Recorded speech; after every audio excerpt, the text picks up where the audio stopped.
ఈ 3 కోణాల నుంచి Yeah. అభివృద్ధి సాధించటము, మనిషి కెపాసిటీ పెంచటము, చట్టబద్ధ పాలన.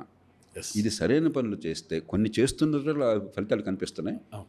చేయని చోట్ల అధ్వానంగా ఉంది. ఉదాహరణకు ఉత్తరప్రదేశ్ ఉంది, నిజంగా పేద రాష్ట్రం, కానీ 78,000 కోట్ల రూపాయలు వాళ్ళ సర్ప్లస్ ఉన్నది.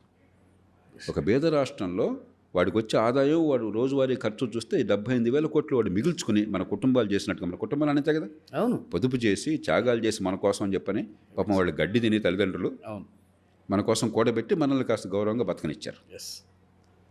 ప్రభుత్వం వాడు మనకేమీ చేయకుండా మన డబ్బులన్నీ కూడా రేపు పొద్దున్న రాబోయే డబ్బులు కూడా వాడు దోచేసుకుని బకాయిలు పెట్టేసి అప్పులు చేసి సటకోపం పెడుతున్నాడు. ఎస్. ఎస్. మన కుటుంబాలు ఏం జరుగుతుంది, కరెక్ట్గా ఆపోజిట్ ప్రభుత్వంలో జరుగుతుంది. కానీ యూపీలో ఏం చేస్తున్నారు, మన కుటుంబాలాగా చేస్తున్నారు. పేద రాష్ట్రమైన 78,000 కోట్లు సర్ప్లస్.